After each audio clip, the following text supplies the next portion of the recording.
Bendiciones a todos, amigos. Una pregunta estaría aquí presente en este corto video y es la siguiente: ¿es verdaderamente Jesucristo nuestro Señor? ¿Tenemos el entendimiento apropiado de lo que implica este término? Revisemos entonces el contexto histórico literal de esta palabra. Conseguimos en el Evangelio de Lucas, capítulo 6, verso 46, una pregunta que hace nuestro Salvador a su discípulo. Y Él les dice: ¿por qué me llaman Señor, Señor, y no hacen lo que yo digo? Una pregunta que Él hizo. No sé qué le respondieron los discípulos, porque no registra este pasaje la respuesta de los discípulos. Pero la pregunta es interesante, y no es un reproche, pero es una pregunta que lleva a la reflexión a cualquier discípulo de nuestro Señor, incluyéndonos a nosotros en estos tiempos. Porque cuán fácilmente todos decimos: Jesucristo es mi Señor. O si no, decimos: oh Señor Jesús. Pero vamos al contexto histórico literal, al gramatical. La palabra Señor viene de la traducción del griego kurios, que significa amo o dueño. Y en esos tiempos, los siervos eran comprados por precio y no tenían ningún tipo de derechos. Eran solamente unas personas puestas para servicio, sin el derecho a opinar, sin el derecho de tener autonomía o independencia, porque eran comprados por precio y hacían todo lo que su señor les mandaba, porque para eso fueron puestos. Cuán fácilmente llamamos Señor a nuestro Salvador y tomamos decisiones completamente aisladas del contexto de lo que Él manda. Por eso la pregunta: si me llamas Señor, ¿por qué no haces lo que yo mando?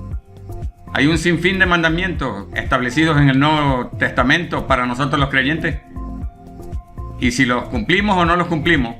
Si los cumplimos, entonces podríamos decir con toda y plena autoridad que sí entendemos qué significa que Jesús es nuestro Señor y nosotros sus siervos. Porque en el paralelismo que les mostré al principio del video, hice énfasis en que un siervo no tenía derechos de opinar, no tenía autonomía de pensamiento, solamente estaba puesto para obedecer órdenes de sus kurios o de su Señor. De ahí fue donde tradujeron de ese término griego y de la cultura y del contexto cultural de la época.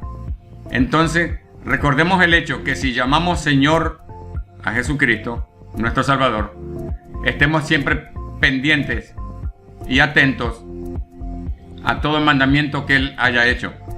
Con cuánta facilidad vemos los jóvenes que contraen noviazgo, contraen matrimonio, no consultan con el Señor en oración, y a veces tampoco con sus pastores y sus mentores, sus apóstoles, sino que se aferran a un sentimiento visceral de sus entrañas, de su ego, y hacen una decisión que luego les cuesta un fracaso.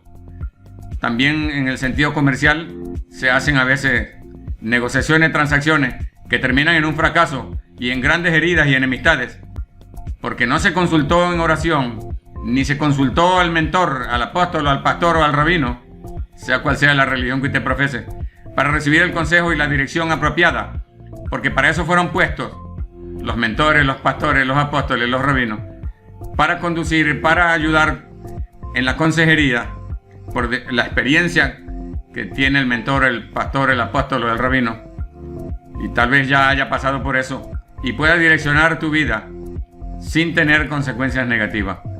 De tal manera que cuando usted pronuncie el nombre del Señor o diga que Jesús es su Señor, entienda que debe consultar con Él y buscar una dirección específica para que no hierre en sus decisiones, y así el Señor pueda en realidad ser entronado en su vida como amo y como dueño. Paz a todos.